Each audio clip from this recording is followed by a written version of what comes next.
Hi, I'm Tim Bradner. Welcome to Capitol Views, and welcome today to Alyse Galvin, newly elected to represent District 14 in Anchorage in the House of Representatives. And that district includes generally Midtown Anchorage, Spenard, um, areas that those of us in Anchorage know well. Thanks for joining us, Alyse. Absolutely. Thank you for the opportunity. Alyse, can you tell us a bit about yourself and your background? You And bet. Sure. So I am a lifelong Alaskan. I went out for schooling, but I care deeply about this state, obviously, and I'm honored to be serving. I have four children. I'm a family person.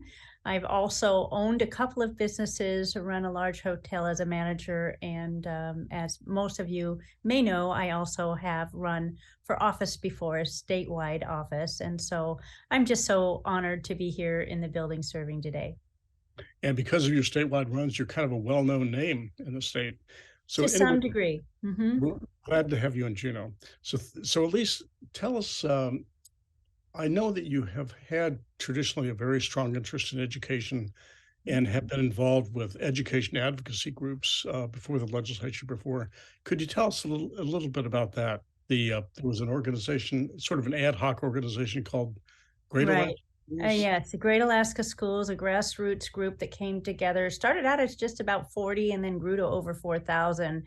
And the idea is, as we were experiencing the instability around public education funding, and also just the instability of teachers staying in the building.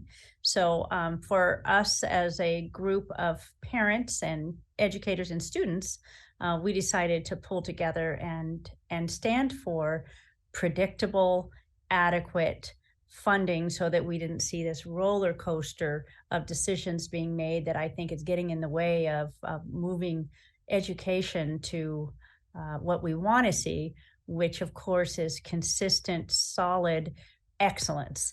And then I'd like to grow our state to be more considerate of education, being an education state, even from early learning all the way through to whether it's career learning or whether it's a university on academic level of research and such. So that's why one of the main reasons I'm here serving. I hope to bring us together in this building and get to some great solutions that also we can afford. At least you mentioned concern about stability and funding. I mean, did we make any progress in that? I gather we still have a ways to go. Right. Well, I think what is positive that I can share is that in this building, I am hearing across the board. Remember, I'm independent. I speak with everyone, and most of us are doing that. What I'm hearing is that a lot of people ran on education, D's, independents, and Republicans. In other words, we want to see this state keeping our youth and getting them prepared for the good jobs, not just sort of surviving, but getting the higher pay jobs, which means that we need to up our game. And what that is going to take may involve quite a few different things, including funding. But most essentially, we need to at least have good, solid teachers in the room with a reasonable sized classroom of students. So that's certainly going to be our focus because I'm hearing this all over the place. I know there's a lot of concern about teacher turnover, particularly in rural schools. Can you comment a little bit about that? I mean, how bad is the problem? Even Right, it's rural and urban, so I don't want to misrepresent there. And if you look at other states, I think we are in the top 20% of those who have high turnover. A lot of it is to be expected with rural. A lot of folks come in to explore Alaska and get an adventure. But what we're also learning is without any retirement system, and this is not just for educators, but it's also for public safety officers.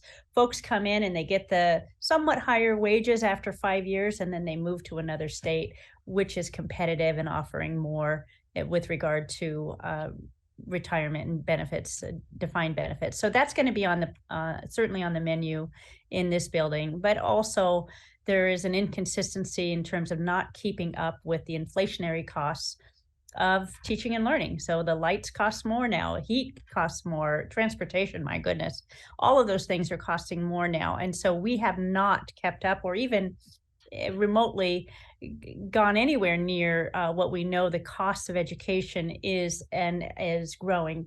And so that means that we need to put something in place that's consistent so that our school boards in all the 53 districts are able to make good decisions that maintain continuity for our educators and for most importantly our students. Elise, just refresh the viewers, what is the figure now used for school funding? It's called the base student allocation. It's the formula. Right. It's complicated because there is money outside the base student formula, but what happens is a per student amount, and they have a base of Anchorage right now, is given, and then that goes through a formula. So for those students who have special needs, for example, or live in different areas, they get a different amount that is given to that district. But this is the formula we have right now as it stands, and um, we know that that base student allocation has not changed in years.